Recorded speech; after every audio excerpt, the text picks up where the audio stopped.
you ever look out into the vast sea of the universe, and challenge even your own imagination?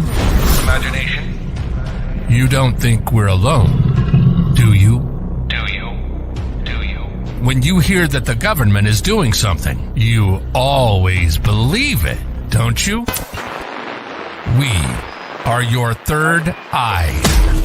This is Chasing Prophecy. Challenging your beliefs and pushing the boundaries of your imagination. If it's unexplained, we're talking about it. Whether you're a believer or a skeptic, we cover everything from political mayhem and tyranny to alien abductions and paranormal phenomena. You are not alone. This is the Chasing Prophecy radio program. And now your hosts, Jenny Nicasio, Sean Kelly, and Michael Anthony.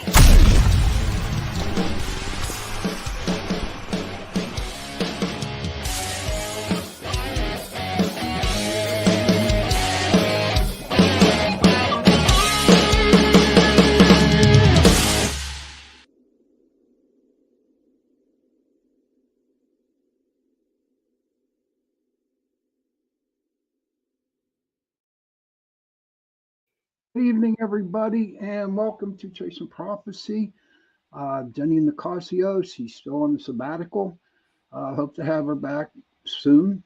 But Chasing Prophecy is on UPRN Radio, 105.3 New Orleans, 107.7 Mississippi, and we're going to have a good show tonight. A little message here before we start. Hi, Kathleen. How are you doing? Good to see you. The little thing that's happening is that my show, Into the Night, has been moved up to 9:10 p.m. So right after this show, if you can hang on for about 10 minutes, then my show, Into the Night, will come on. So yeah, and then Trish's show will come on after mine. But I'll get a little bit more into her show later on. But Michael, how are you doing? Wow, Michael is fine. Thank you for asking, and I hope everybody out there has a blessed day and you are all feeling good, ready to be challenged beyond your beliefs. We have a really good guest tonight. Why don't you get into that, Sean, and talk about Daniel James a little bit? Yeah, I sure will. Well, tonight's guest, I've heard so much good things about our guest tonight that he is an actor, he's a filmmaker, and he teaches metaphysics through his podcasts and films. Since his spiritual awakening in 2012, Daniel works to help expand consciousness through his films with what he calls as DNA triggers. And that is pretty interesting. Without further ado, our guest tonight, Daniel James. Good evening, Daniel. Welcome. Hello. Welcome. We got the 3 Ps, Pittsburgh. And you know, Pittsburgh rocks. I mean, that's right. It depends, you know. Hey, and it's nice to actually have somebody that's in the business. I've been in it myself, the things that you do, but not exactly the same. I have some experience in that field. I normally worked for Universal Pictures. Well, my contracts came through Moshe DeLon. Did a lot of the movies that everybody knows about in Pittsburgh. So it's phenomenal to see that we have people, inspiration out there. So thank you for coming on and joining us tonight. Go ahead, Sean. No, I like the way you introduce our guests. It's pretty cool. I learn a lot from Michael. Michael has been a really big inspiration for me. But Daniel, so I have a couple friends that listen to your speech or your stories up at the Little Shop of Lilith up in Butler, PA, and they just have a lot of good things to talk about. I had Frater Crow on my show. I actually had Natasha too. She was on my show a while back. And I want to complete the trilogy tonight by having you on tonight. Right on. That's really cool that we have a lot of the same friends. Yes, it is cool. Tell us a little about yourself. Sure. Well, thank you for the introduction there. Like it mentions, I am an actor and a filmmaker. And I was those things first before I got into metaphysics and what I call the expansion of consciousness. So in 2012, I went through what a lot of people call a spiritual awakening, which I believe oftentimes when we have a spiritual awakening, it's triggered. There's a catalyst to that. It's usually triggered by some sort of traumatic event, or, when people are going through a lot of challenges in their lives, then oftentimes there's sort of like a spiritual awakening that unlocks, because that is, I believe, the next stage in people's individual developments.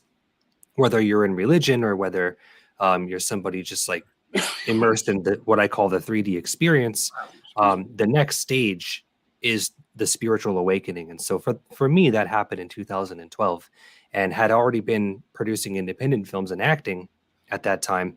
I became really passionate about studying the concept of extraterrestrials, aliens, life on other planets, because when you get into the journey of consciousness, and a lot of basic entry-level metaphysics, it all leads back to the concept of extraterrestrials, because I think that's one of the most mind-expanding concepts that we have available to us. It's highly suppressed, and we have a lot of, obviously, television and film and entertainment that depicts ETs, but it's always done in a fictional way.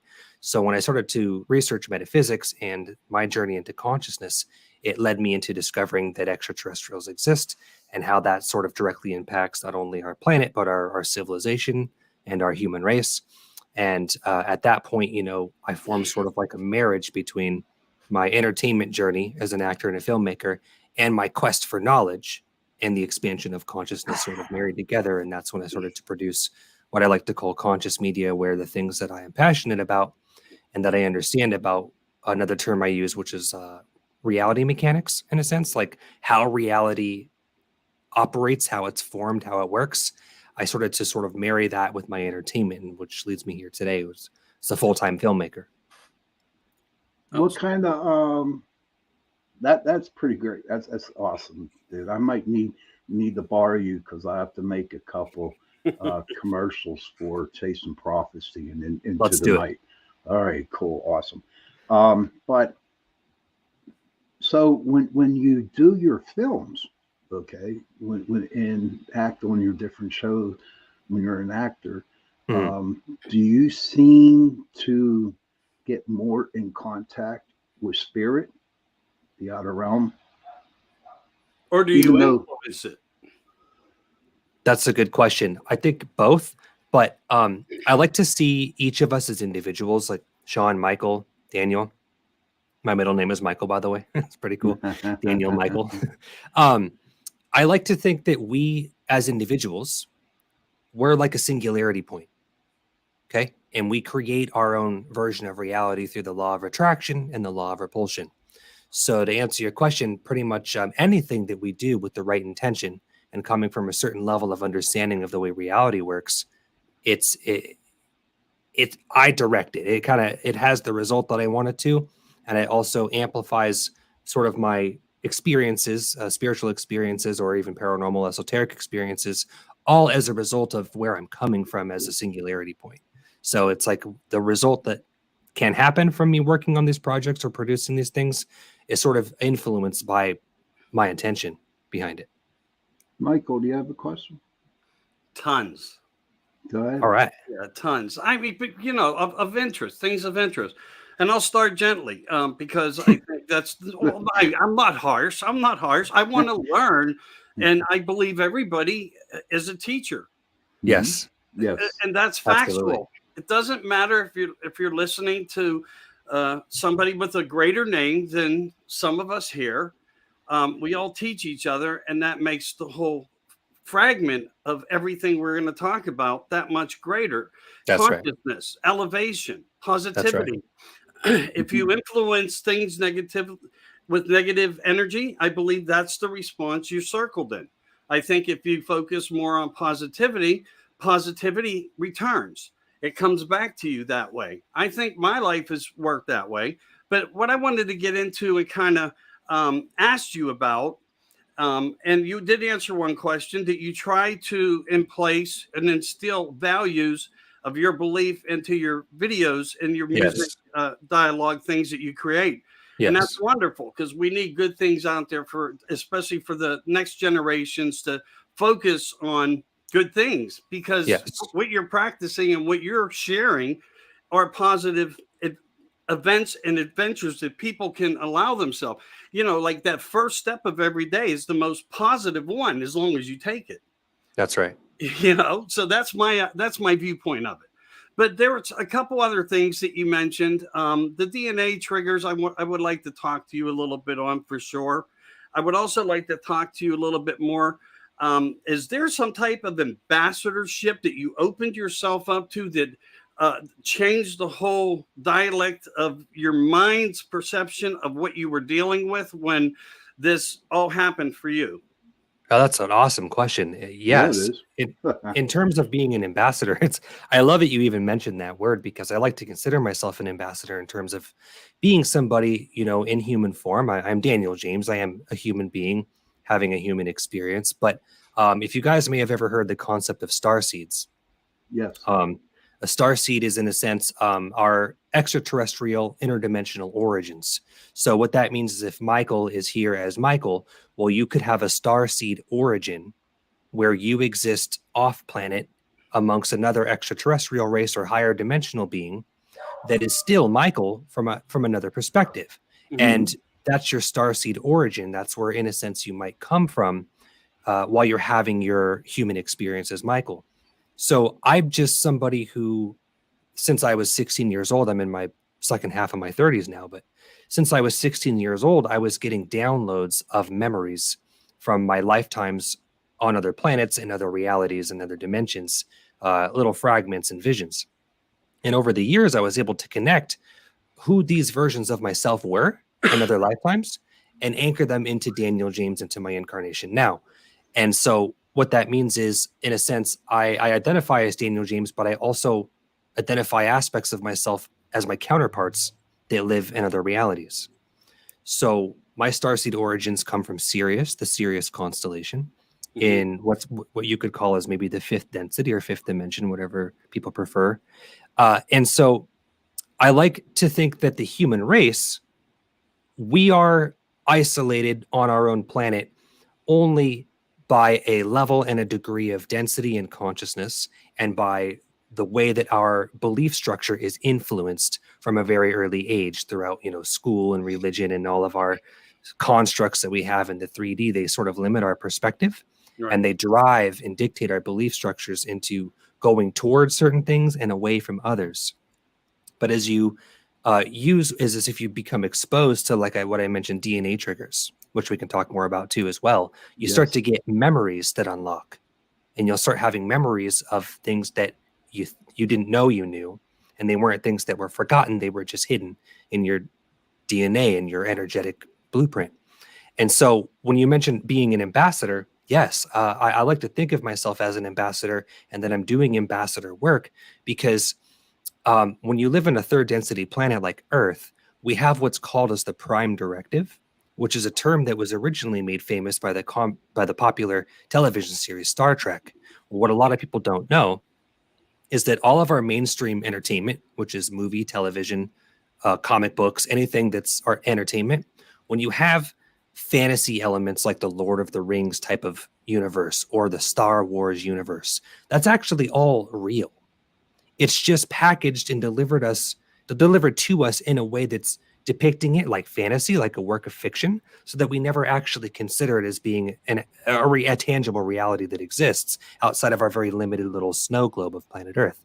But outside, off planet, and inside of our Earth as well, there are almost pretty much a countless number of races, interterrestrial and extraterrestrial races of all different colors, shapes, and sizes, and varying degrees of consciousness, which you could label by densities, that we're all a part of. We're just separated from because of the limiting belief structures here on Earth on the surface level. So what that means is you need human beings that remember their starseed origins and understand how reality works from a greater perspective than the way that we're taught that it does in school and through religion, so that then we can then unlock memories of our past, present, future, and parallel lives that are happening right now that exist amongst all of these. Yes. Yeah. Yes. That exist all right now in every direction that are all parts of ourselves.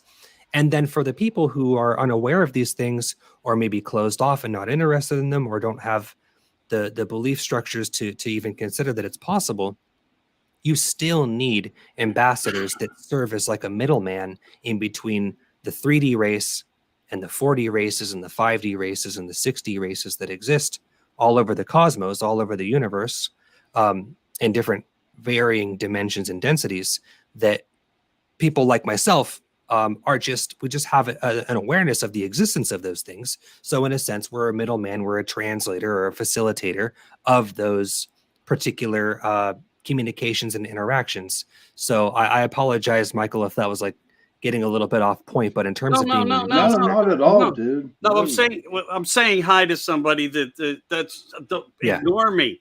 But I have a question. I have a please question. do. Yeah. I'm full of them. So we're talking about a bunch of different planes and existences and whatnot. That's right. So we're referencing to entities of enormous magnitudes of this 1 through 11. Would you agree to that? Yes. Okay. I just wanted to have clarity to what we were making sure what the reference was in point. So say, for example, if for our general understanding, we're third density beings, 3D, mm-hmm. Right, and we live in the fourth dimension. So in our plane of reality, to a degree, in our plane of reality, we have a certain type of plant, insect, avian, canine, human species that exist here in the 3D. And also some stuff that, a lot of people don't know about that are just sort of like hiding in the shadows. You're going to have alternative versions of those things and a whole new list of races and species that exist in each and every other density above us, all the way up to, say, for example, 12 dimensions or 12 densities. And I like to think of densities and like a hierarchical system that's more like a gradient than it is like solid levels. So like if you take a ruler that's 1 through 12 inches, each density on there is like its own total different version of reality, like tuning a radio. So would you consider that like being on the fourth, instead of saying density, saying plane? Yeah, they're interchangeable in a sense. Like a lot of people use dimension, which is really the space that you're in, and density is sort of like the energetic frequency within the space, within the dimension. But they're all just different levels of consciousness. They're not actually places that you can go to and travel to. They're levels of your energetic awareness of what all exists around us at all times. Interesting. Now, back to when you were talking about starseeds, in your travels or doing your work, have you ever come across to where, people are not open up to what starseeds are? Do you think that is by choice, or do the starseeds kind of like, nah, we don't want him out here because he would raise a lot of havoc for us? Do you see where I'm coming with that question? So you mean, does the individual, like the human, what was your question again? Okay, the human doesn't want to really learn about starseeds, right? Right. But if it's another dimension, the starseed is saying, okay, we don't want them people here. We don't want this guy here because he's going to raise a lot of havoc for us. Okay, so let's say, for example, any random person off the street, they're either going to be open and interested to the concept of a starseed, what it is, and being one, and what their particular starseed origins are, if it's relevant to their incarnation, if it's relevant to their life path, to their soul contracts, to the reason that they're a human being right now. For some people, it might not even be relevant for them to know about aliens or life on other planets or extraterrestrials or what their starseed origin is, because we all come here for very specific reasons, for the sake of the experience of being a human being on 3D Earth, for the sake of the expansion of our consciousness and the raising of our vibrational frequency. Some people don't need to go down this type of path that we're talking about tonight because it just doesn't really work into their life plan.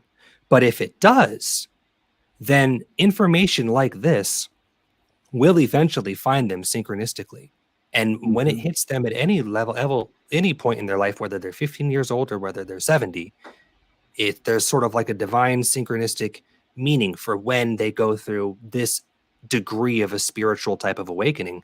Because in a sense, if you all of a sudden someone tells you that not only do aliens exist, but you are one, they're only going to react like, wow, you're fucking crazy. I don't want anything to do with that. Or they're going to have this sort of like inner voice will come over them and they'll say, well, that's really interesting because I've always kind of felt like, Earth isn't my home, or I almost kind of feel like I belong somewhere else and I long to go back, and they're maybe attracted to certain constellations or certain star systems that they resonate with.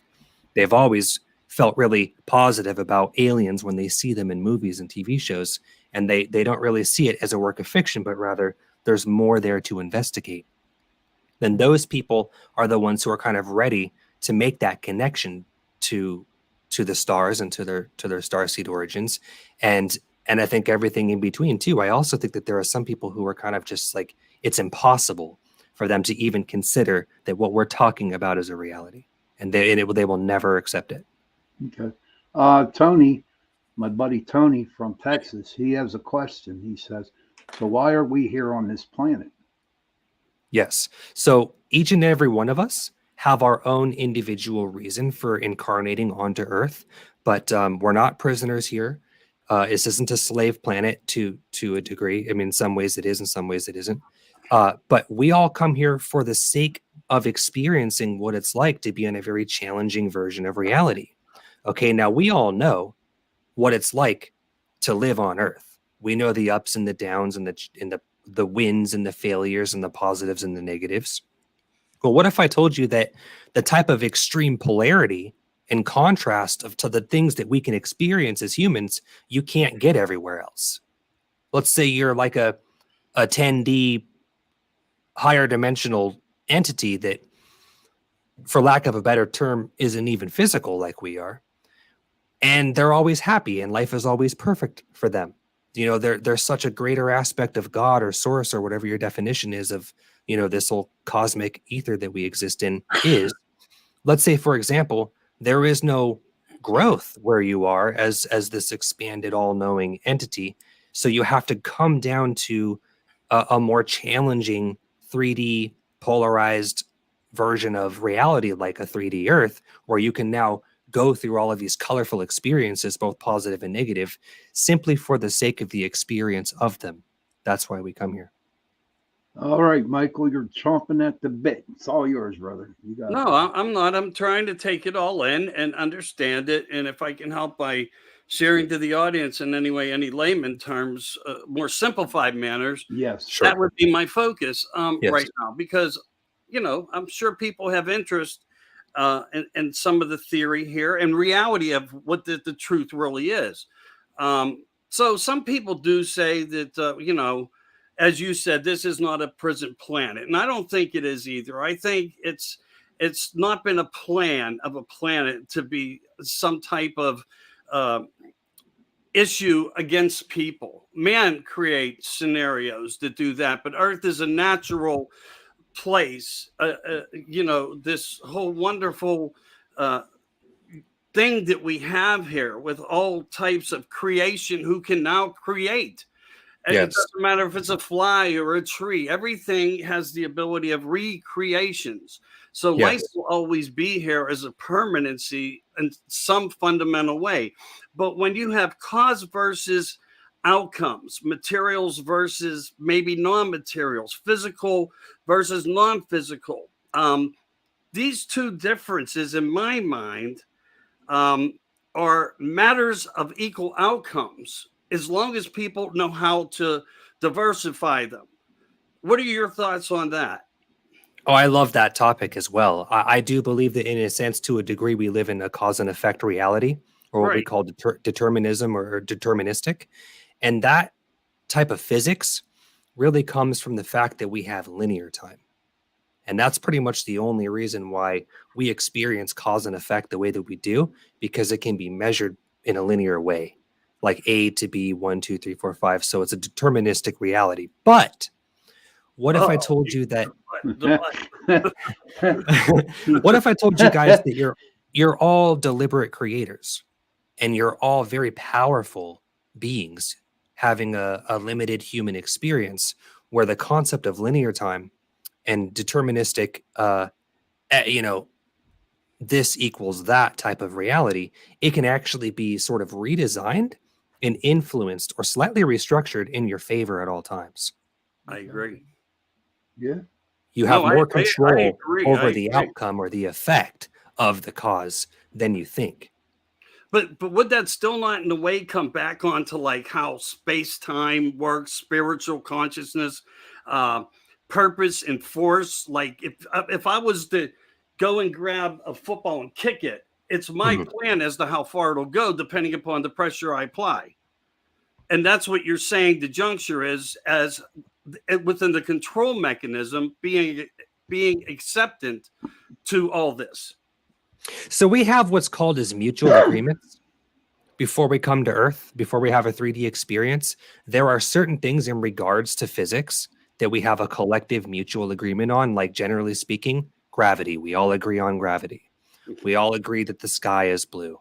We all agree, how, in a sense, to a degree, how math works. And we all know that we need to eat, we need to drink water, we need to hydrate.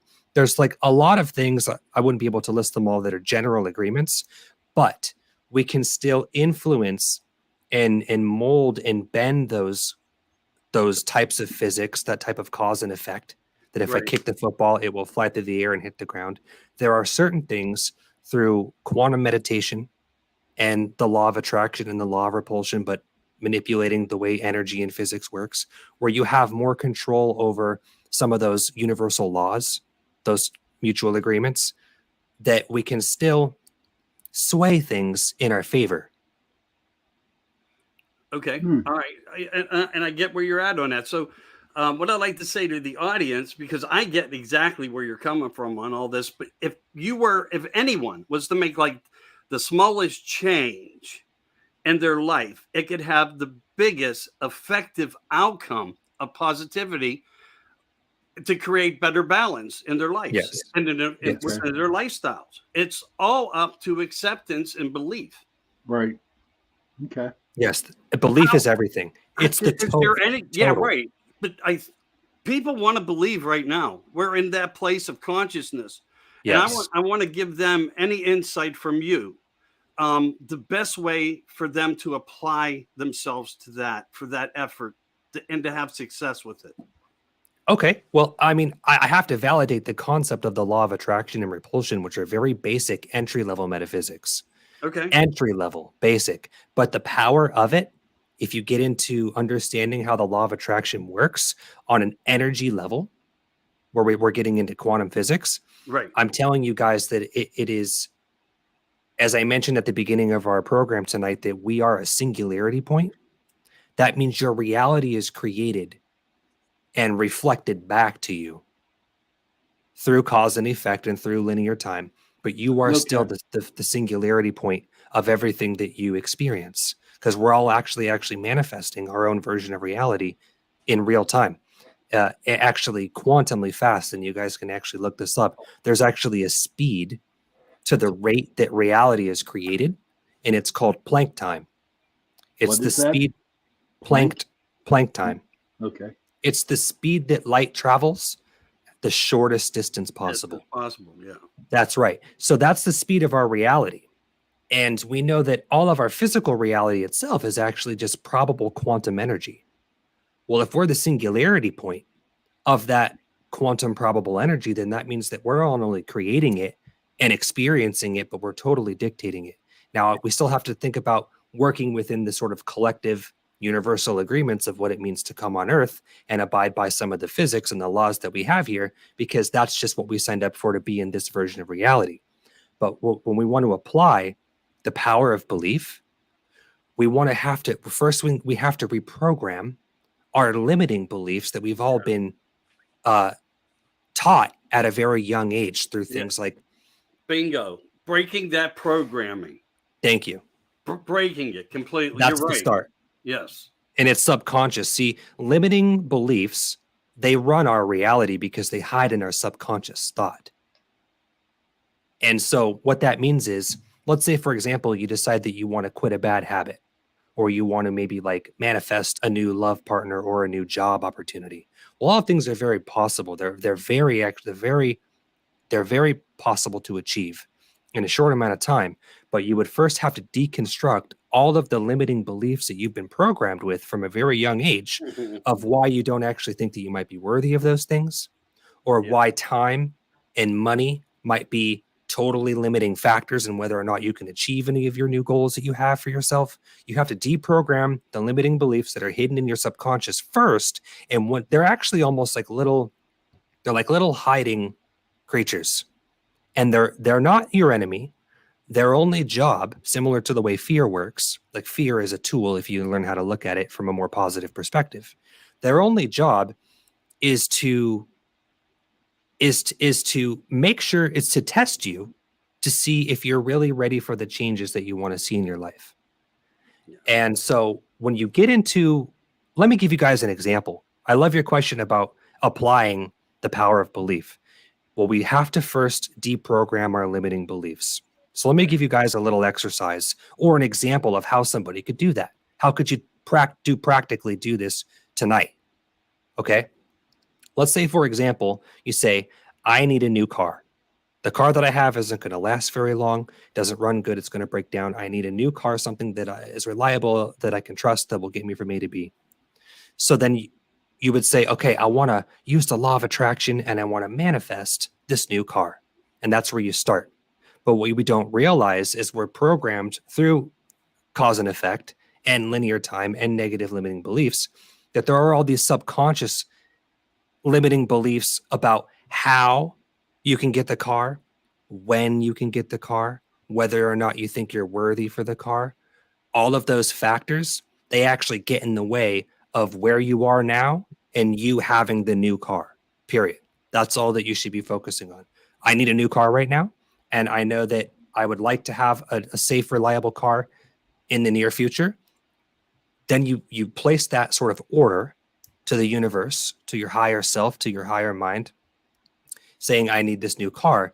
So then you want to start to dig out the hidden limiting beliefs that are holding you back from manifesting or creating that thing with your deliberate creator abilities. Okay. How hard so is that? It's not hard. It just takes, it takes a lot of discipline, because we're all trained at a very young age through Common Core school and religion that keep us always doubting what we're capable of as individuals and what we're worthy of and what we deserve. It's all, our whole reality is very limiting in that way. So then you could ask yourself, okay, well, I want a car within 6 months. Then you would ask yourself, why will it take me 6 months? Okay. When you ask yourself this series of questions, I'm going to tell you guys right now, these questions are designed to actually dig into your subconscious programming and find the limiting beliefs that are the only thing holding you back between where you are now and a quantum leap to the new car or the new love partner or the new job or the new thing you want to experience, whatever it is. So there's a series and a sequence of questions you can answer yourself. And what they're designed to do is they're designed to actually invalidate the limiting beliefs so that you realize that a lot of them are nonsensical. A lot of them don't even belong to you. They're just assumptions that you have based on limiting programming that we're all taught at a very young age. And once you realize that some of these beliefs that you're holding on to subconsciously, they're not real factors, then you let them go. Your mind says, I don't believe that anymore. That doesn't apply to me, and it's gone. And now all of a sudden, you've cleared up this creational energy that you have access to that can now help you create the thing better or closer to your vision or even faster in time. So some of these questions could be, for example, to get rid of limiting beliefs, right? I want this new car, the safe, reliable car in 6 weeks. No, let's say 6 months. Then you would say, why do I think it will take 6 months? Ask yourself that question. It has to be in the form of a question. And then you sit with it for a minute and you'll start to hear like your inner monologue. Your inner voice will start talking back to you, rationalizing why you believe, that's the key word, believe, that it will take you 6 months. You'll say, well, okay, I have a day job and I only make X amount of dollars that I put aside to support my cost of living. It's not enough to save up to buy a new car. Okay. So then you would also say, I also know that what my price range is, and I'm not going to be able to afford anything dependable within about 6 months worth of savings. So then what if I told you that you're only considering the new car by what you can afford based on your current income? And that's just one way of having the abundance that you need to get the new car. But there are so many other ways you can actually get a new car into your life. So you'd say, okay, well, in 6 months, I know that I can save that much, but my mom or my dad or a friend of mine, they did say that they could loan me a couple grand when I'm ready to get a new car. They could give me $3,000 or $4,000 towards the cost of like a good used car. So I know that with my savings that I have now and my income and a little bit of help from my parents, well, it's actually only going to take me about 3.5 months. Okay. But at first, you thought it was going to be 6 months because you just based it on your income or what you had in your savings right now. And you can apply the same protocol to literally anything. Like you want to take a trip to another country, or you want to go on a date with a new partner, or whatever it is you want to experience in your life. You go through these series and sequence of questions. And I'm actually trying to think of, there are more questions you can ask to dig out more of these subconscious limiting beliefs. But say, for example, okay, so now you're down to 3.5 months to get the new car. And then you could say, well, why will it take me 3.5 months? Because I'm getting this income now, and then my friends are going to give me $4,000, and I've got a couple thousand in savings. So what you've done is you've qualified whether or not you can get this car based on only one way, is having that money readily available within a certain time frame. So you can start going back into digging out more of these subconscious limiting beliefs, and you can actually find more reasons as to why you think that it won't take you that long, or why it will take you 3.5 months. And you could also say, because, well, I forgot that I could trade in my current car as well, and that'll give me another 3 grand. So I actually think I could probably get this thing in like, well, I don't know, maybe like 45 days. You have to keep asking yourself this question: why do I think it will take that long? Now, second question, okay? When you've asked why you think it will take that long, and you ask yourself again, is it going to take me 45 days? This is going to sound weird, but hear me out, guys. Trust me on this. You have to ask yourself these 2 questions as well, because you're going to come up with all kinds of weird stuff you didn't even know was hiding there. Number 1, what am I afraid will happen if I actually get this car? Now that seems like crazy. Why am I afraid something will happen? You don't know. But our fears are so deeply woven inside of our subconscious that they hide, and they actually use these limiting beliefs to protect themselves from ever being discovered and released. Because when we release the belief, or we release the fears that we have, they're gone. And now we're that much more powerful, and we can get what we want that much faster. But these fears and these beliefs are their only job is to test us constantly from whether or not we're ready for change. That's what I'm trying to get at. What am I afraid will happen if I actually get this car? You want to ask yourself that in any circumstance in your life, whether you're having a medical issue. You guys would be surprised. I'm somebody who deals with a lot of medical challenges. And when I have sort of like a mystery illness, or I'm not feeling well, I ask myself, what am I afraid will happen if I heal from this? And then there's answers that come. And the answers, I'm almost frustrated in myself that I believe them to begin with. Like, what am I afraid will happen if I heal? Well, it means that I'll have to go back to work, or maybe the support that I'm getting from these certain friends and stuff, they won't be there anymore because I rely on them as a crutch, because of my medical challenges. They're only here in my life because of my medical needs. So maybe I'll lose them as a friend.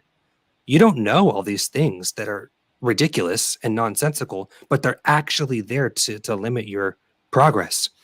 And then what am I how long will it take me to achieve this goal? What am I afraid will happen if I do? And then another way you can kind of reword that is, hang on, it's slipping me now. What am I afraid will happen if it does? That's actually the most important one that can actually nullify a lot of your other subconscious limiting beliefs. Is what am I afraid will happen? Or you can reword it like this. This is the third one. What am I believing to be true about this thing? Whether or not you can get the new car, you can have the new romantic partner, or you can go on this cool trip, or you can heal from medical challenges, or even come into a windfall of money. What am I believing to be true about this, about the fact that I can't have that? Yeah. So a lot of times the way that you word those, they're designed to dig out the subconscious beliefs. And once you get an answer from yourself, because your spirit guides or your higher self, the universe will answer you. You'll hear a little voice, an inner monologue, and it will have an answer. And the answers will surprise you guys because you didn't know that they were there. That's their job. They're hiding in your subconscious to keep you limited. Okay. So that's my speech. Okay, that's cool. Sean, go ahead first. Yes, Tony has a question for you. And then you got Stacy here says, amazing suggestions. I have my daughter listening. This is some wonderful advice for her. Thank you, Daniel. Absolutely. Thank you for listening. Thank you for being here. Tony says, has Daniel created the world he is in now after he was 16 years old? Yes. I'll put it up. There you go. Has Daniel created the world he is in now after he was 16 years old? Yes. Yes. And every day is creation. Every moment is creation. There you go. But I've created two worlds. I've created my own version of the reality that we're all in now, my own perspective of it. Okay. And it's been a much better version of reality than I was in 2012 before I went through my spiritual awakening, which was a total fucking nightmare, and I just didn't want to live anymore. So imagine being happy now and grateful for your life when you come from that rock bottom point that you were so frustrated with your circumstances that you just couldn't see any way out. Right. So I have created a better version of my reality now as Daniel James from that point, using these principles that we're talking about right now, where I use what do I believe about myself to be true? What am I afraid will happen? What am I afraid will happen if I get this thing that I really want? And why do I believe it will take that long? Using those three principles, those three questions, I'm constantly digging out limiting beliefs. And when they're gone, that thing that I want to change about my life is now so much closer. Or sometimes can happen in a quantum leap where you don't even need the linear time anymore. And before, when you needed the car, you thought it was going to take you 6 months. Well, it only ended up taking, 20 days because you dug out all these beliefs and released them. And they were the only thing holding you back from the thing that you wanted to achieve. And the second world that I've created is, I know this is weird, but it does kind of tie into when we talked about DNA triggers, which we got to touch at some point tonight. Because I would love to teach you guys how they work. And then you'll realize that they've been happening to you probably your whole life and didn't know it. I've created a portal to the reality that I actually come from, or the version of reality that I actually come from my starseed origin. And I'm able to do that through my films, through entertainment, the same way that all of our Hollywood cinema does. That create these fantasy worlds that we think are fiction and fun, and but we will never experience anything like that ourselves because we're just simple little humans. Those things don't really exist out there, right? But they do, and you can actually create them with your imagination. Interesting. I want to weigh back a little bit, and I don't want to do this in a negative manner. I want to give you respect. Oh, anything you want, yeah. I respect where you're coming from, but typically, It sounds very easy if we concentrate to do it and take this path forward. Yes. However, there's people out there that don't that may be down on their luck that need all these things. Right. They don't have parents to go to. They just moved to a city. Sure. Things in the last couple of years have hit. They need a car. They need a place to live. They're not having enough income. And some people are going to have doubts to this. And again, I'm not trying to be the Debbie No, thank you for asking. I think what's important here is some of the faculties are, if one was even to receive this car, then these people who have lived this way, and if maybe it's a used new car that they are only able to get, they're going to worry about the next fear factor, putting gas in it, maintaining it. What's it going to need in the future? Just like you needing a doctor, a car may need a car doctor. That's right. And you have all these other circumstances that surround them. How can, with positivity, can people reflect to keep strong in that effort forth? Because there could be people out there who want to believe everything that's being said right now. And I know I focus around this positivity. Like when somebody sees a commercial and they see a very young, vibrant man or young lady walking down the street in a power suit that just is confident, says it's all over them, because they live in a Rome where they're not going to quit. They're on a mission to receive, to get what the universal the universal magnitude of receiving is all about. And they go for that. They get the better job. They get the better car. And sometimes it's all in the perception of how one is and how they put themselves across. But there, again, is another fragment of people that live in a different type of, within a different type of demeanor, I guess I want to say, that need all these things. And if they can't clear the slate and remove that fear, is there an exercise besides what you're saying that'll help them a little better? That was such an awesome question. And I love that you're making space for the people in that position that are feeling so frustrated and limited by their circumstances that they can't possibly see a way out of it. Right. Using these types of like complicated metaphysical principles. Let me give you another one that can take anybody listening right now, or someone who might even be homeless, or somebody who is having worse medical challenges than I am, and they're in dire straits. Okay. Let me give you this guys' exercise. This is something we can all do together tonight when we get off the phone, or you're listening now. Check this out, okay? This protocol is how I have used this same action, this same exercise to improve my life in a lot of ways. In ways that if I didn't discover this exercise, I could not see my way out of the dark, okay? Anybody entry level can start right here. Two things. Number one, and you guys definitely want to listen to this back and just do it tonight. Start tonight. Anybody at any level can start right here. And you can go from absolute dire straits to where you want to be in your imagination, okay? The biggest thing we have to eliminate from the whole process is the how. And you said the word how multiple times in your question. So that's what we're going to isolate. And we're going to get rid of it.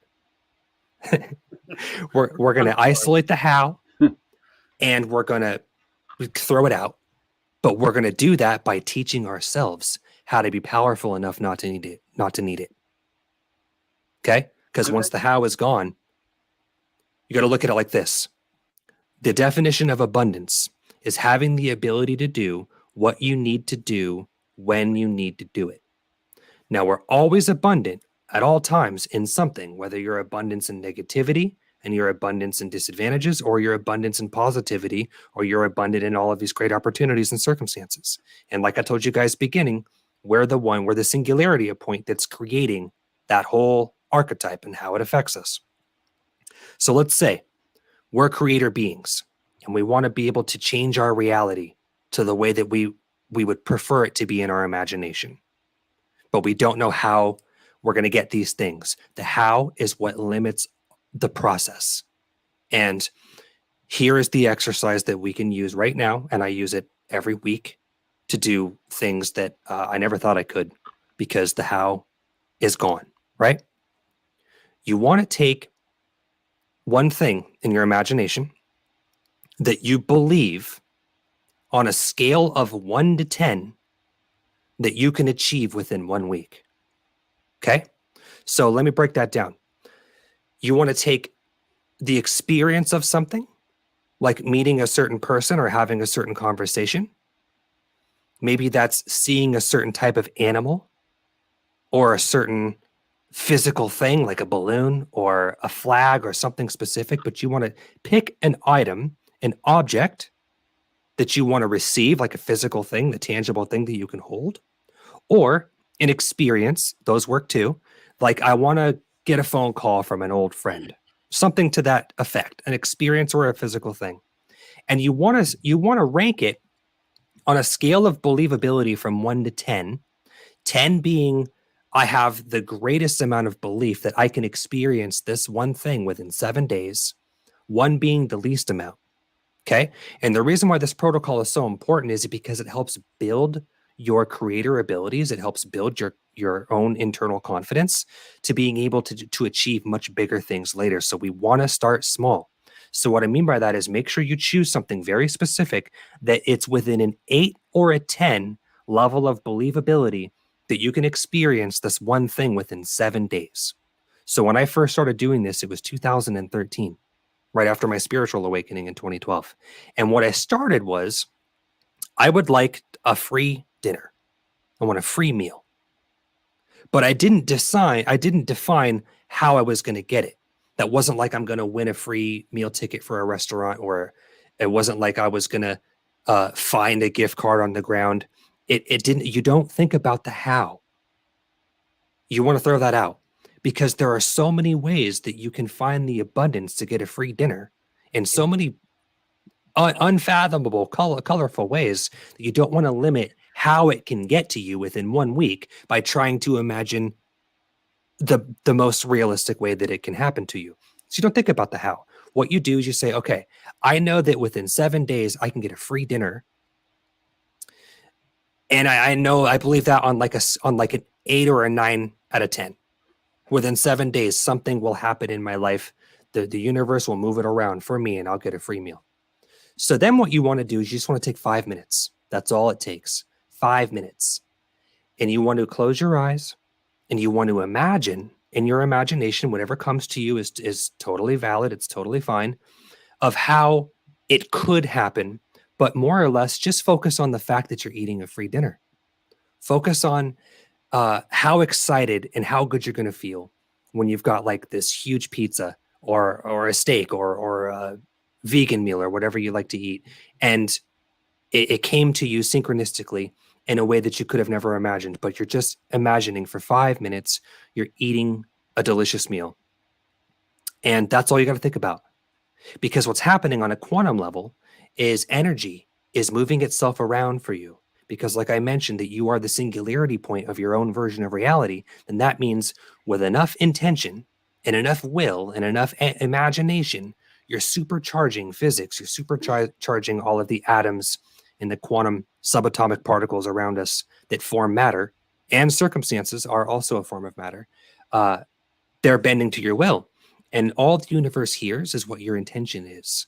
It hears what your energy is, what your vibrational frequency is. So if you take 5 minutes and you pick one thing, then on a scale from 1 to 10, 8 to a 9 to a 10% out of that, you believe can happen within 7 days, you imagine yourself enjoying the thing for 5 minutes. And that is actually going to move physics for you. I've been doing this since 2013 on a regular basis, and the things that I've been able to achieve for myself, I would have never imagined I could have done. And the key variable in that is you don't want to actually insist on how it's supposed to happen, because the how is the one thing that might limit it from ever manifesting or being something tangible that you do experience. Instead, you just want to create a version of reality where you, Sean, are enjoying the thing that you want to experience within 7 days that you believe can happen within that 8, 9, or 10 scale of believability. Now, the philosophy behind choosing something that you believe within an 8 to 10, experiencing within 7 days, is because if you start small, you're starting with nothing. You're homeless at this point. You literally have nothing that you are excited about in your life, and all you can imagine is being in a better situation, but you don't know how to do that. So don't start there. Don't expect to have all the cosmic answers to solve your life in an immediate moment like that. Instead, start small with tangible things that you believe you can happen to you within 7 days. And what that does is it starts to train your creator abilities like a muscle.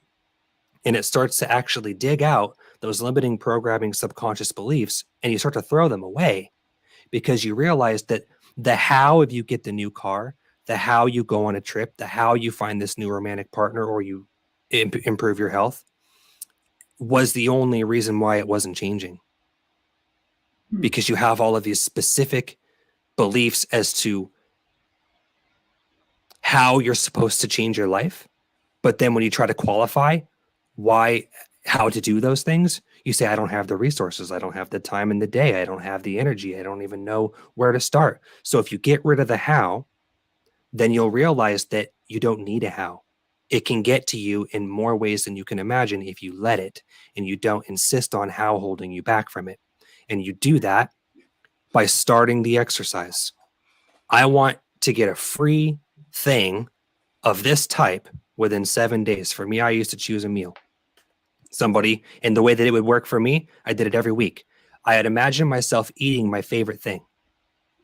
And I just closed my eyes. You don't have to go on like a trance. You don't have to put music on and stuff. Just sit wherever you are and close your eyes, take a deep breath, and imagine yourself doing the thing that you want to do. And you choose something within an 8 to a 10 believability, and the universe moves itself around to bring you that thing. And oftentimes it never took me a week.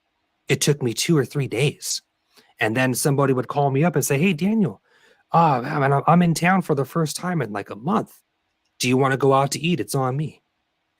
And I'm like, oh yeah, man, where are we going? It's like, oh, that pizza place we used to go to. The place that you love. You always get the same thing every time. White sauce with mushrooms and spinach. Let's go. And I did it for weeks and weeks and weeks in a row. And a different circumstance would pop up out of nowhere where a different person would provide me the resources I needed for a free dinner or free meal. Sometimes it was a gift card. Other times it was a family member calling me to take me out. Whatever the circumstance was, there was a free dinner, and I could do it over and over and over.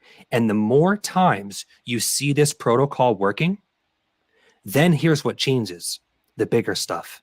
So when you start small, like I used to drink energy drinks. I quit drinking them years ago because they make me sick. But I used to say, okay, I want a free energy drink. I'd manifest a free energy drink where somebody that I happened to be hanging out with would just give me one, or they would have them and it'd give me like a whole 6-pack. But these are small, trivial things. They're not very important, but that's why you choose them at the beginning of this exercise, because you want to choose things you believe can happen without a lot of doubt, because they're so trivial that it's like, who cares if they don't? Yeah. Who cares? No, I hear you. And maybe even more simplified things, of practicing, of doing things. Yes. For people to have more respect for how this system works, because yes, it doesn't have to be an entanglement. It can be a purity of energy, because we give off so much energy. Every cell in our body's full of electricity.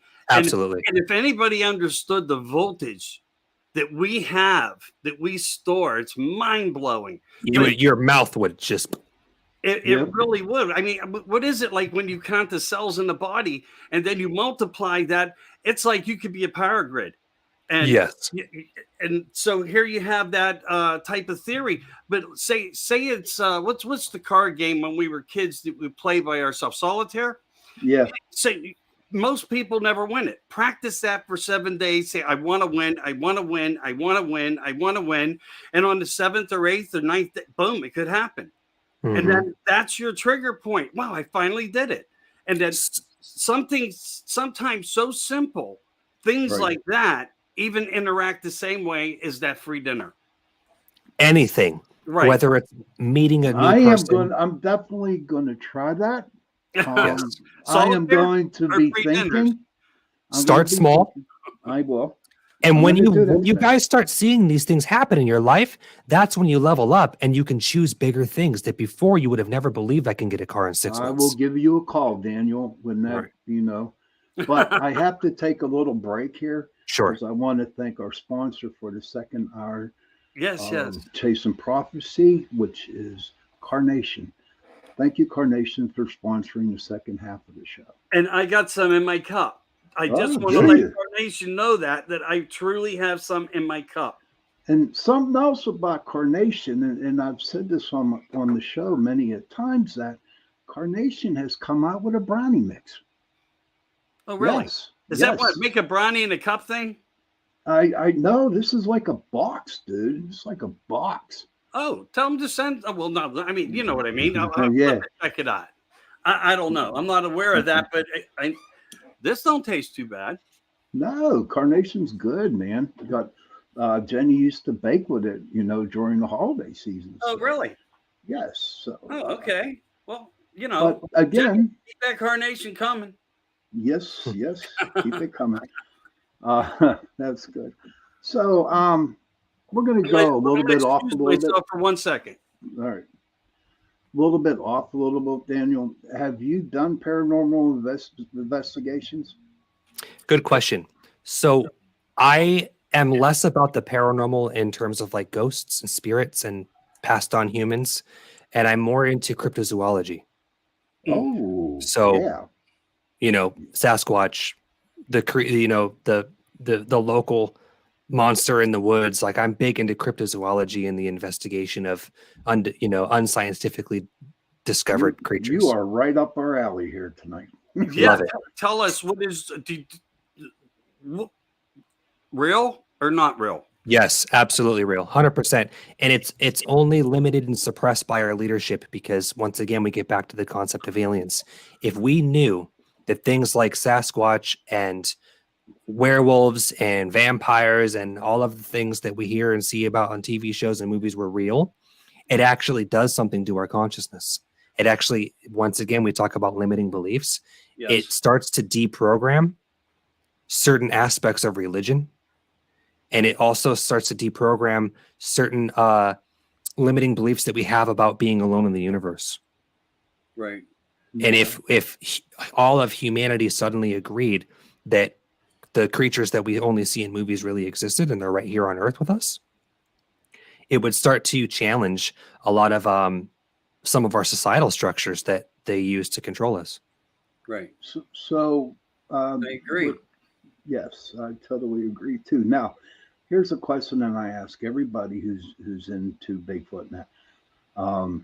Do you think that they come from another dimension from one dimension to here on Earth and go back through that dimension again? And the reason why I say that is because whenever there is a Sasquatch sighting, there's a ton of UFOs a lot of activity with UFOs. What's your opinion on that? Great question. The answer is yes. The Sasquatch they do live here on Earth with us, but they're fourth and fifth density. So we're third density. And let me explain to you guys really quick the way this tier system works. I didn't make it. That's not I wish it wasn't like this. But the way that densities work is that if we're third density, you can perceive all 2 and 1 dimensional density entities that exist in their framework.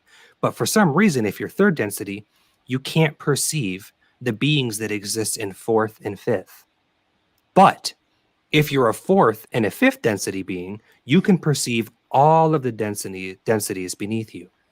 So what that means is I believe that the Sasquatch and some other creatures that we call cryptids, they're very real and they're all around us, but they're just on a different radio station, the fourth or the fifth density frequency. And they can see us and they know that we're here and they know that our reality is what it is from our understanding.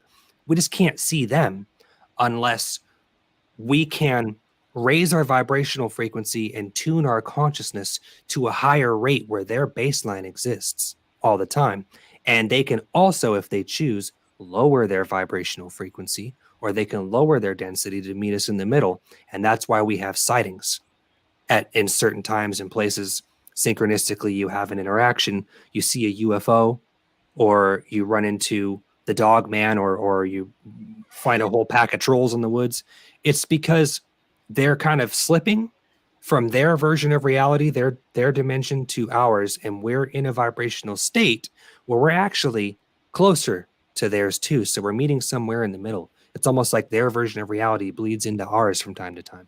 But it's Jenny, parallel. I'm sorry, yeah, Sean. Go ahead. Yes, it's parallel. Yes, it's parallel. okay, Jenny says she said it's a hybrid of a human being made by man. That's what she thinks Sasquatch is. And something else about the fifth element.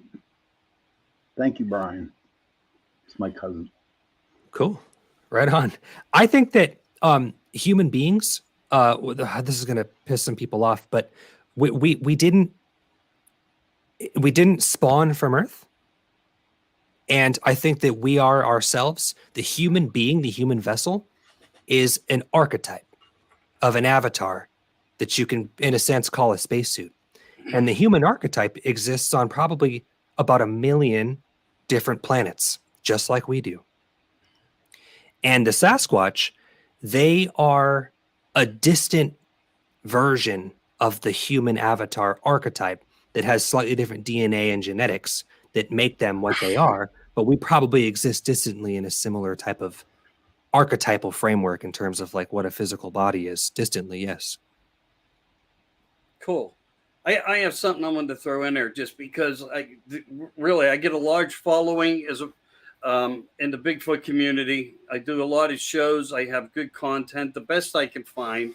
I try to do my best because due diligence is everything. But I think just a theory of thought for me of where we are with things. I would say, as I use term below level 7, there are things being done and created. There are man playing with. There's too much information out there that would not be exactly true. I agree. We know the ear on the mouse. We know the recreation of the sheep and the things like that, and how many other things that I won't get into right now. But when you're in a normal state of mind, not thinking, that's when the best connection occurs. When I you agree. least expect it to happen, that's when the synchronicity occurs. I agree.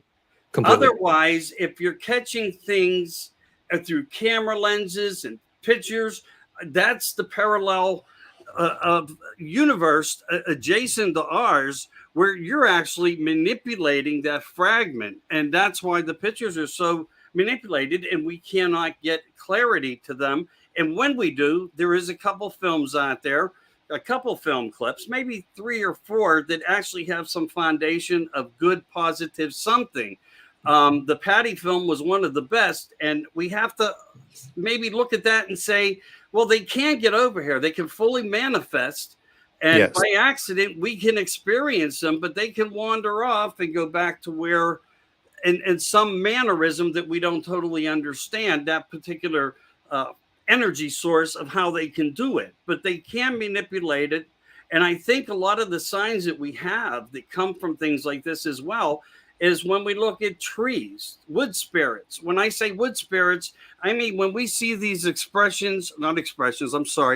focuses of pictures that replicate an animal or a shape, that nature is saying, we are one of all and we are here, but we have to learn how to create that synchronicity to connect it.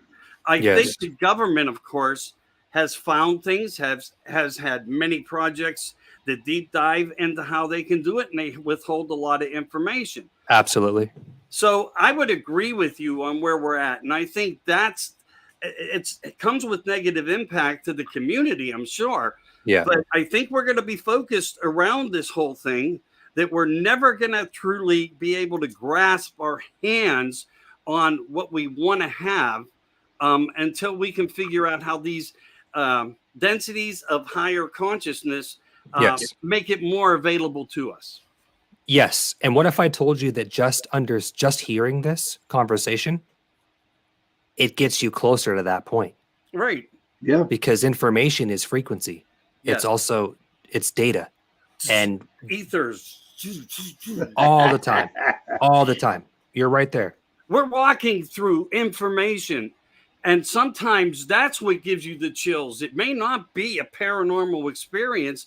It's the fact that your body's picking up, in my mind, thought patterns work like a cell phone. And Yes, absolutely. That's how they figured out the technology. 100%. It started figuring out how the mind worked. But a lot of people don't look into the complexity and depth of what that is about. I do. I try to. I'm strange. You're no, not what you just strange. said, I You're not absolutely strange agree at with. all, dude. Not at all. Jenny says the government made them. Well, I mean, I respect Jenny, and there's many things we don't know. I would say the government's behind things. I would not say exactly that. I mean, look.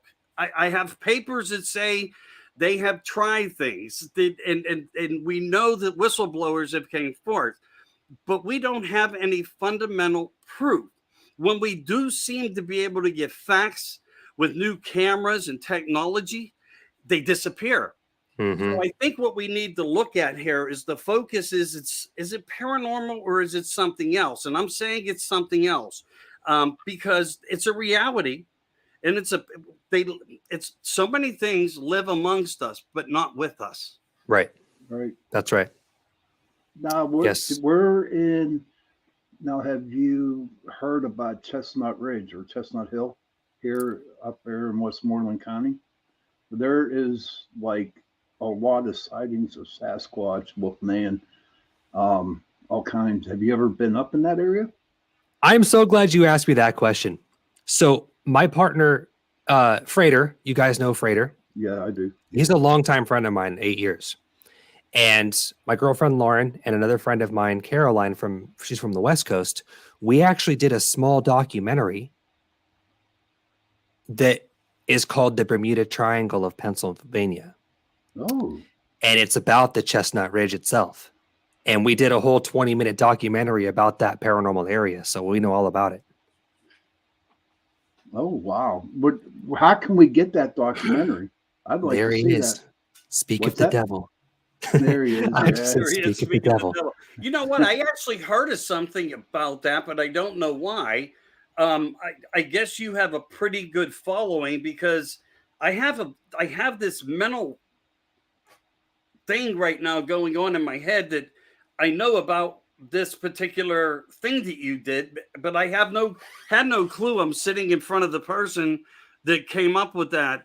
Yeah, That is so strange. that was me. Nah, So, everything happens for a reason, dude.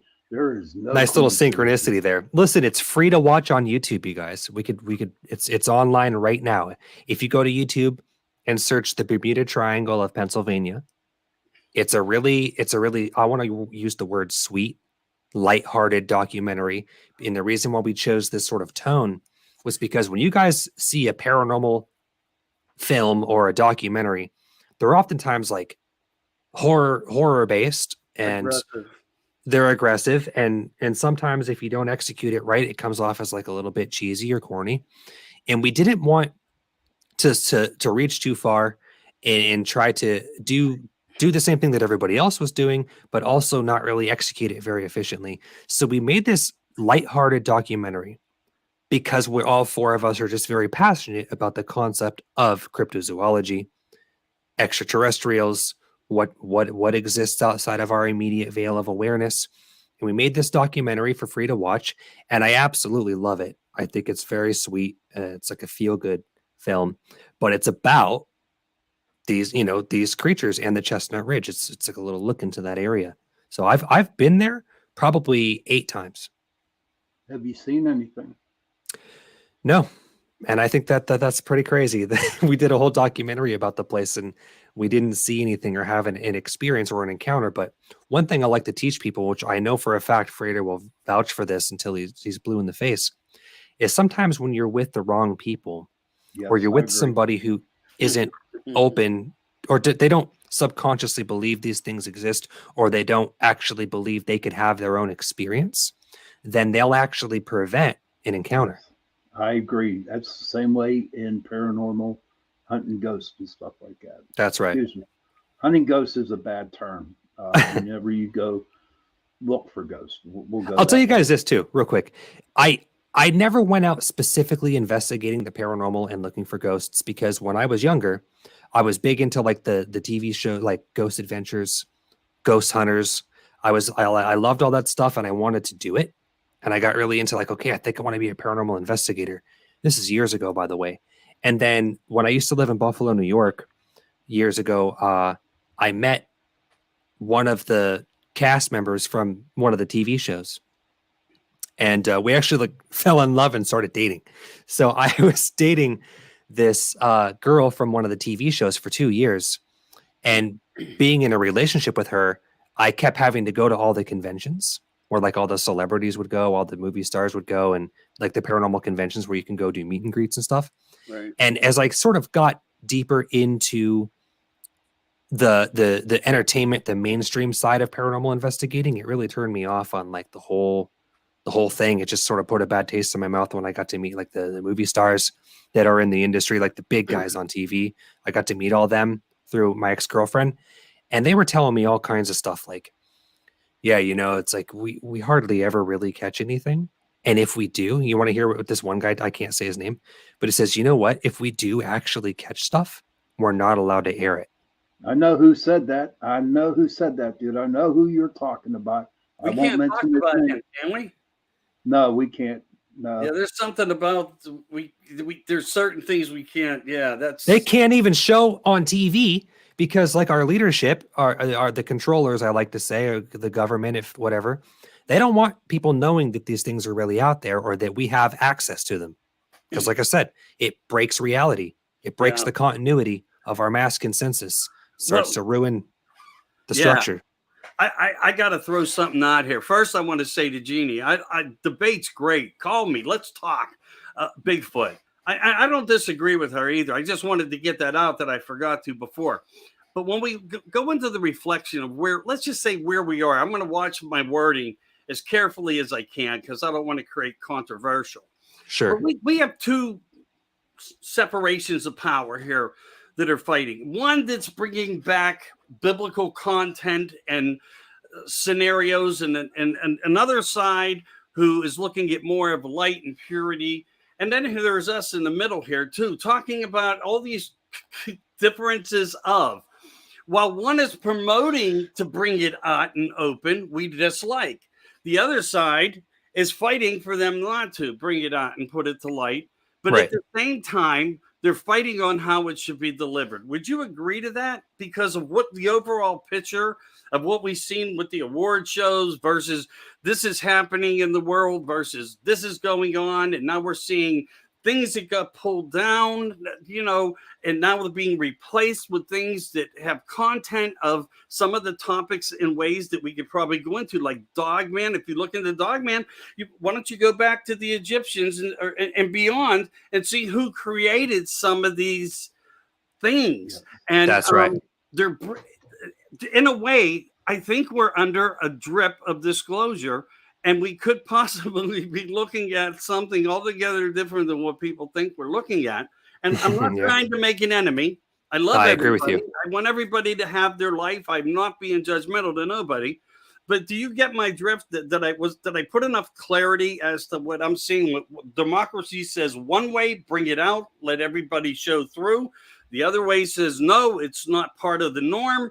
You know, and I'm not saying that I don't disagree with some things, but I think the violence between the parties is disrupting the drip. Right. And I would say that if we could try to let go of our mainstream media and our leadership of ever telling us the truth. Right. We can't expect them to give it to us. And if they do, like you guys notice this whole movement, I would say like the past 3 months of like the actual news is talking about alien invasions. And they're putting UFO sightings on TV. And you have to ask yourself why. So is there a drip of disclosure? Yes. But I also kind of fear that it's being controlled and angled a certain way that's still fear-based. Yeah. To make people not even want it if it's there. Here's the way I look at on the fear base. This is the 21st century. Everybody talks about UFOs. Everyone talks about aliens. I mean, to me, so what? Show more aliens, show more UFOs, show more cryptids, and we're not going to go and say it's the end of the world. You Right. know what I mean? And here's my theory: if a freaking UFO alien came down and said, "I'm taking you," I'm like, please. I know. And the reason, and the reason being is A, to get off Earth for a while, but B, there is nothing that I can do about it. Right. Do you see what I mean? There's nothing Yep. I can do about it. Hey, can I ask you a question, please? Have you ever interviewed anybody that has had sightings or an abduction? Have you dealt with any criteria in your work that way yet? I've been abducted and I've had multiple of my own sightings. And as far as my journeys have led me in this community, like the disclosure community or the para community or any of those variables, the types of experiences that I've had are generally more bizarre and fascinating than the people that I try to get stories from. So if you guys want to talk about some of the weird stuff that's happened to me, I could do that. But generally Yeah, speaking, please do, people man. are We got asking me. another half hour. We got another half hour. You're up for it. Go ahead. Well, Sasquatch exists. Let's just start right there. Aliens exist. I know those are bold statements, but they're just total facts. You're looking at an experiencer, an enjoyer of it. My first Sasquatch experience was with my ex-wife, Amy. Her and I were on the way home from a rock concert in Big Flats, New York. Okay? I know this is very cliche. It's probably like the most boring setting that you guys can imagine. But our car broke down in the hills of Big Flats, which is nothing but mountains, for like 2 hours. 2 hours straight in Western New York. My alternator went out in like a 2000 Geo Prism. And so our car breaks down and we realize that we had just passed a rest stop behind us. Now, if you guys are driving down the thruway, you know how there's a median in the center that's just like a gravel area that you can turn around if you need to? The halfway point, we got out of our car that had broken down and it was pitch black because we're out there in the middle of nowhere and we couldn't see anything, but we knew that there was a rest stop just back the way there that we could see from our car in the distance. Other than that, it's pitch black. Well, when we got out of the car and we walked to the gravel, you couldn't see 10 feet in front of you. And all of a sudden, we hear this huge scuffle right in the rocks in front of us. Huge, like slamming sound on the ground right in front of us. And we both stopped dead in our tracks. And I look up, and in the moonlight, in the silhouette of the moon that was up in the sky, I could see like the 7.5 foot shape standing in front of us. And it's breathing like this deep, heavy, like breath, like you would hear from like a large animal. It's like this heavy breath. And her and I are just like stone frozen, just can't even move in terror because it's like in your mind. Stoned. He said stoned. A little bit. I'm making a joke. I'm sorry. It's really cold here. And it's in that moment that her and I don't know what to do because there's something in front of us and we can't see it because it's too dark. But we're like, you start to go through that cognitive dissonance where your brain starts to like try to rationalize what you think it is. But you, at the same time, you don't want to say that or believe it because you just, how could it happen to you? Believe the lie versus the truth, even though it's in front of you. Yeah, I get it. And so her and I, we decided, let's just go back to the car. I said, do you want to go back to the car? And she goes, yeah. And just in that moment, when her and I decided to turn around, whatever this thing is, it bolts past us. And I can hear two definitive footsteps that seem like they weigh like a ton. You could hear the weight, this doom, doom, boom, just scuffle past us through the rocks, across the street and into the woods, right where my car's parked, where my car's broken down on the side of the road. Mm-hmm. And her and I were just horrified because, like, in that moment, it's like you think you know what it is, but it's too far fetched. Like, this is even before my spiritual awakening, so I wasn't really open to things like this. And so we run back to the car, and I said, "Wait, we're not going to get anywhere if we just sit in this car that's broken down because the battery's dead." I says, we have to get to that rest stop. We got to get back there and then we'll call for help because our car's broken down. So she agrees. So we start to walk down towards the rest stop And now we can hear it trailing with us through the woods, just into the tree line. We're on the shoulder of the road, and we can hear it crunching through the sticks alongside of us. And I says, Amy, I was like, it's still there. And she's like, I know. Don't talk about it. Just keep going. We're getting pretty close to the rest stop. And suddenly it lets out that shriek, that howl, that stereotypical. You've seen it on all like the Travel Channel. You've seen it on like the History Channel and all the monster hunting shows. That definitive cannot be anything other than what you think it is, howl. And it's got to be like 100 feet from us. And the sound was so loud. And when that cognitive dissonance hits you, it's like it cut right through my bones. It cut through my whole body. You just stop. Her and I just stopped, and we're grabbing each other's hands. And you know in the moment that it's a Bigfoot. It's like a Sasquatch. It's a creature. You know, this was 2009, so I was not open to these things yet. And her and I we just book it. We just run to the rest stop, and we get there. And we can hear like these dogs barking in the distance. Like maybe somebody had a farmhouse in the woods out there that had a couple dogs, and they were just like going off because they heard the howl too. And when we got to the rest stop, we just sat there and looked at each other, and we're like, you know what that was, right? You know what we experienced. And she's like, I have to accept it. Yes. Like we could see its shape. We could see it in the moonlight in the gravel turnaround. It was like 7.5 feet tall. So that was my first encounter, but not even the most fascinating one. So flash forward to 2019. My partner at the time, now Lauren, her and I are videographers. We're full-time filmmakers. And we were hired to go film a spiritual retreat in Mount Shasta, California, on the other side of the country. Oh, I know where. Okay. Know all about it. They give us an Airbnb in this big, beautiful house that's tucked away outside, away from the residential in the woods. And there we have one house that's got like 7 people living in it. And then a couple blocks away, like a 5-minute drive away, there was another house with like another 8 people living in that one. And so it was a big spiritual retreat that we were working on for 2 weeks. So Lauren and I were the full-time filmmakers filming everything. Well, I would say like 3 nights into the trip, I was responsible of driving people back and forth in this van that we rented to go to and from the 2 different Airbnbs. And I had to take some people home to the other house, and then I was to come back to my house. Well, the only other building in our area was another empty timeshare that was next to us that nobody was staying in. But it was right next to our building, and they had this big solid metal fence in their driveway. And we had this long driveway too that led to the main street. So I get home, it's like a midnight, and I decide to sit on the porch because when you're out there in Mount Shasta, you don't have the light contamination from the city.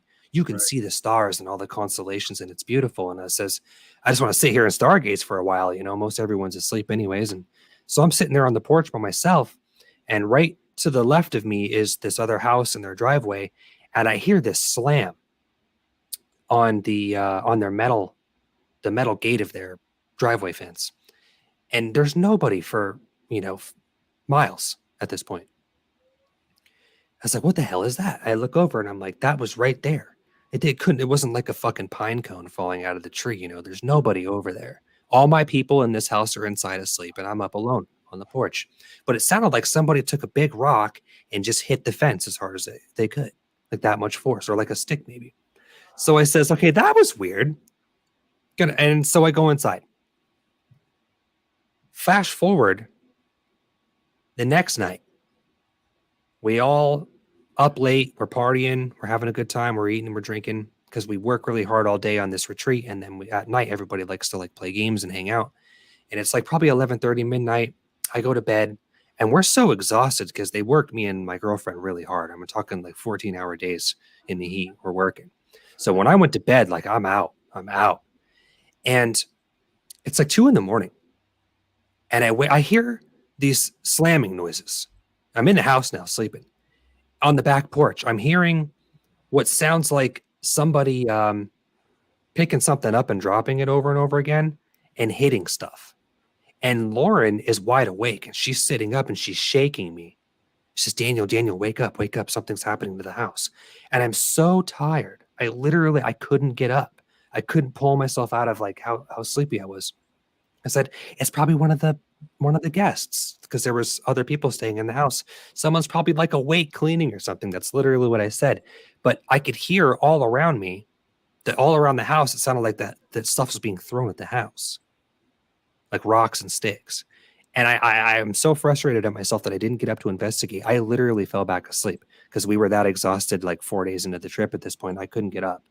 So when I wake up the next day, everybody meets in the living room for like a little morning meeting, right? And a bunch of the guys from the other side of the house, they're like, hey, we need to talk. And I'm like, what? And they're like, did you hear what happened last night? And I said, well, I thought somebody was awake, like cleaning or something, or on the back porch doing yoga. And they're like, no, our house was surrounded by what we think was like the Bigfoot or something. I said, what the hell are you talking about? And he said, there were like grunts and like a language being spoken, like words and another language that they didn't understand. And they said that they were hitting the metal garage door and throwing sticks and rocks at the house at all points. Like not just one direction, but like every side of the house was being interfered with. And I guess all 4 guys who had their own room on the other side of the house were all awake for like an hour listening to this. And nobody wanted to go outside because it seemed like something was seriously wrong.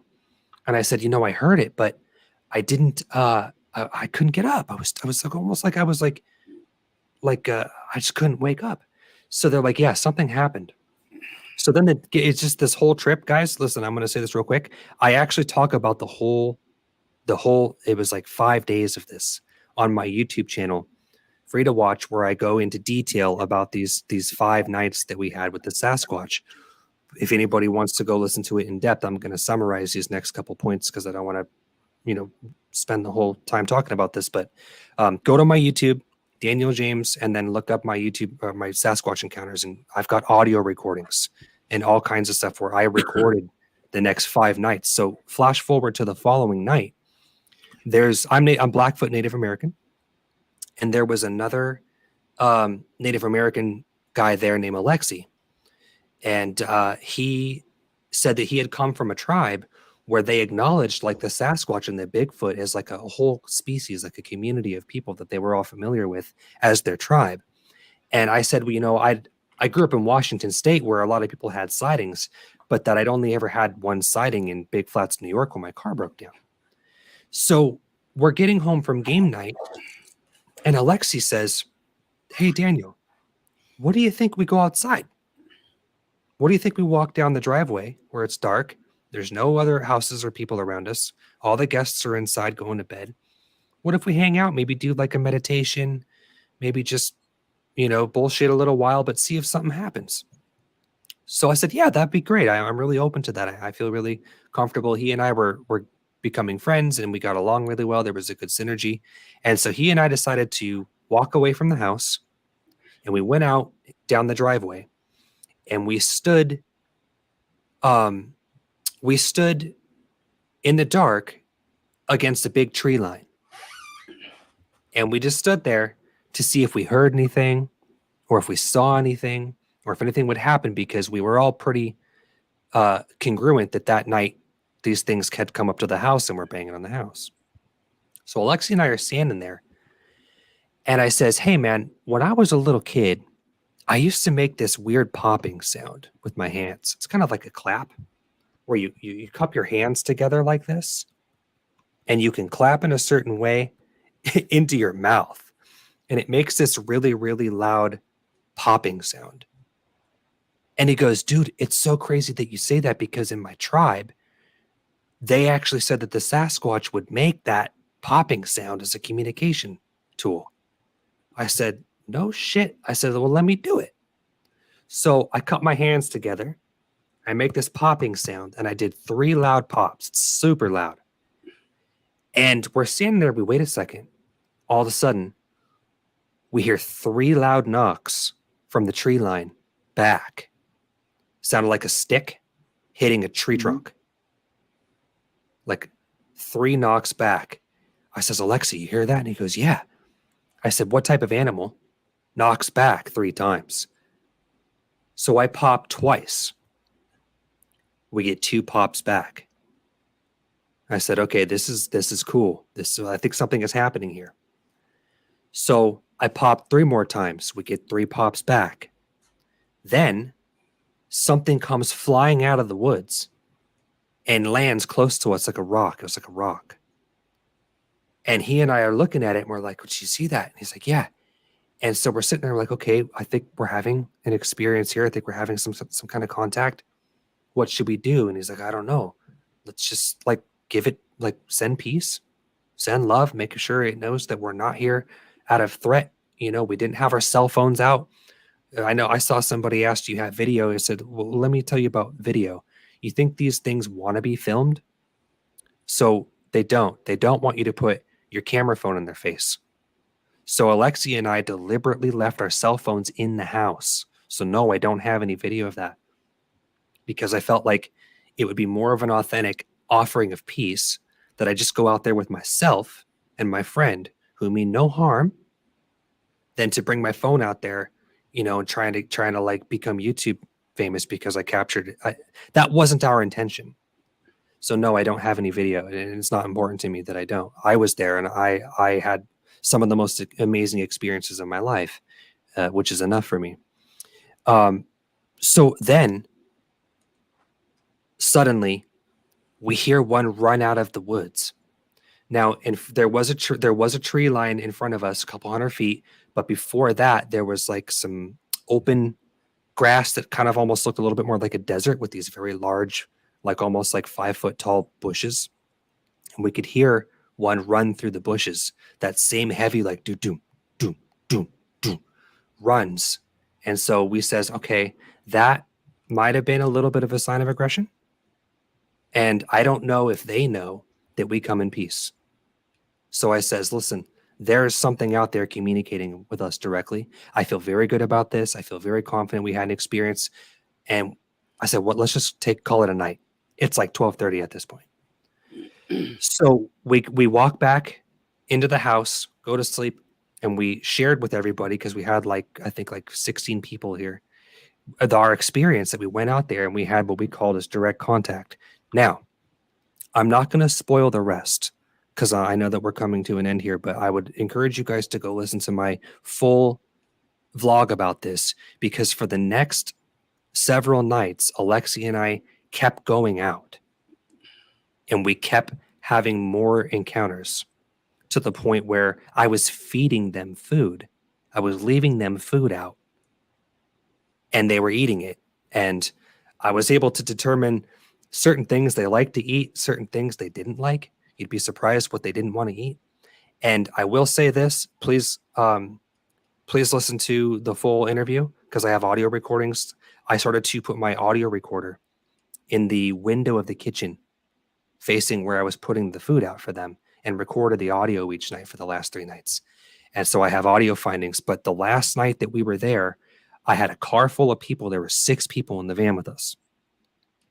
And we would have game night at the other house, which was 5 minutes away. And we had to drive from their house back to ours down this dark road.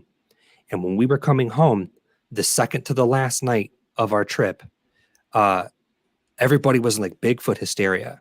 Everybody was in like Bigfoot fever because me and Alexi had been sharing everybody all these experiences and these encounters that we've been having for the last 4 or 5 nights. That when we were driving home, like I said, a van full of 6 people that can corroborate, that can vouch for this experience. We were talking about how crazy it was that Alexi and I had been interacting with Bigfoot for 5 days in a row.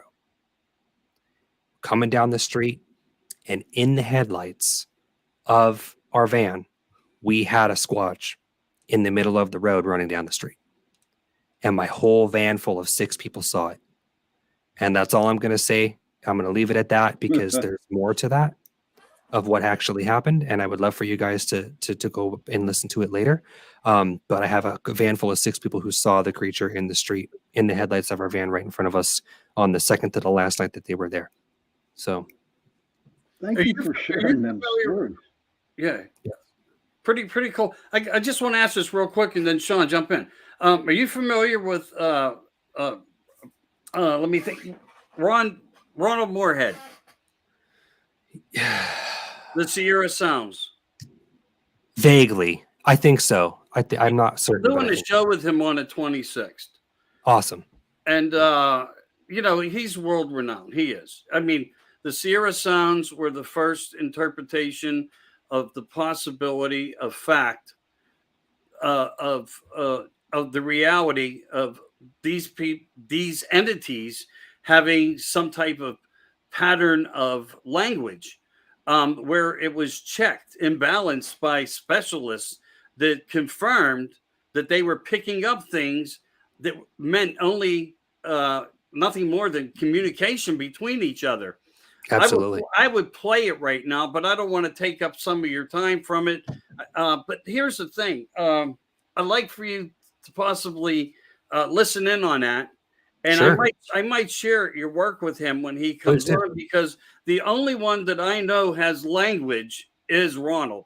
And now you're the second one to ever say that. Now, there may be other possibilities out there, but they haven't come to me to tell me about it. But on the 26th, Ron Moorhead will be on with me at 1:30 in the afternoon if you're available. Okay. I might tag you in just for a part of that scenario, because I would like you two guys to be able to possibly, share. Thank you very much. Yeah. Now, one of the other Absolutely. things. Thank you. Yeah, no problem. Everybody knows Ron. Look into who I'm talking about. You understand. He's got 40 some years in the thing, and he's a rock star. And, to come on smaller shows and so forth, he's always more than willing to help out and to share the message and give advice to TV shows and everything that he's learned through his past 40 some odd years. He's a rock star. Nevertheless, moments ago, we were talking about this. This is why I'm on the fence in ways. Governmental, non-governmental, below level 7, creation, where Jenny's at, where I'm at, the things that we talk about.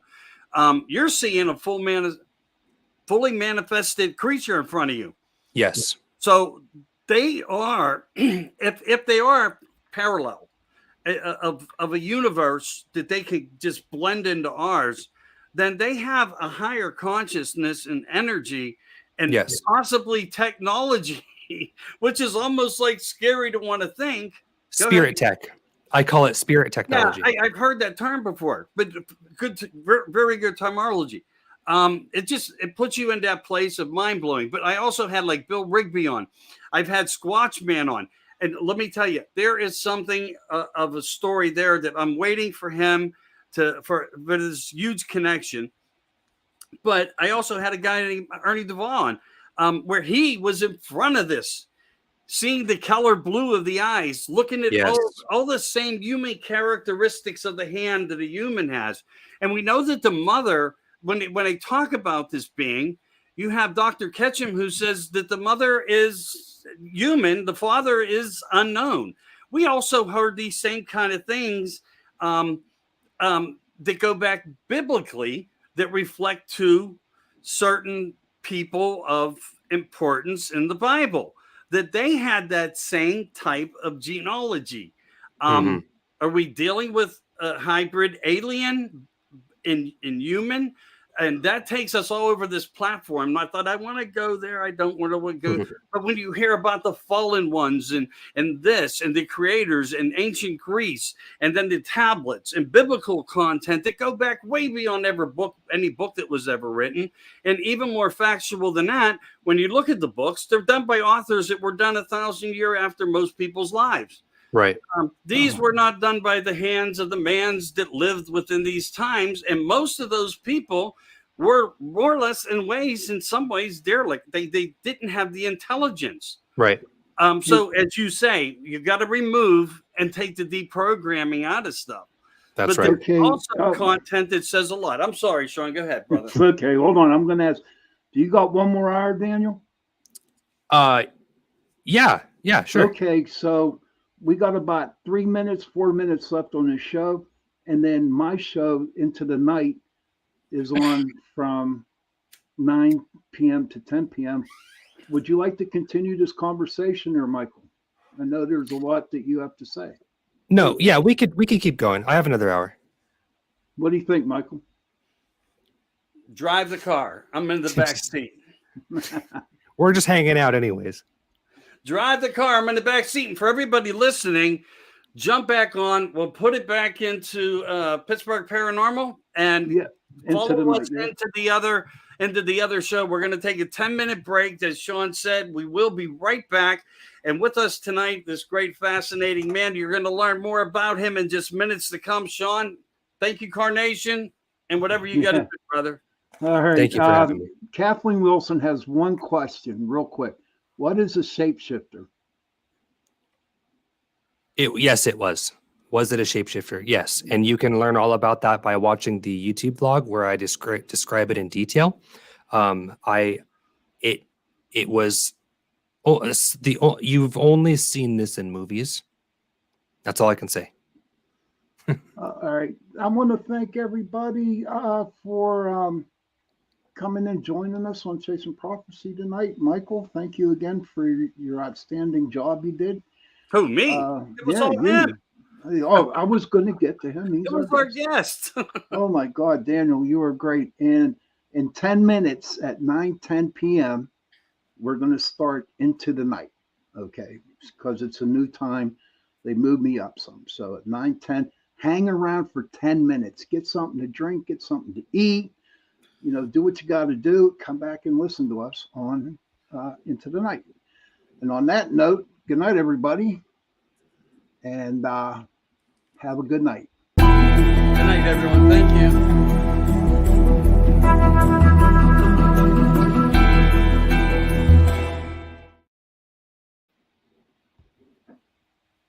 All right.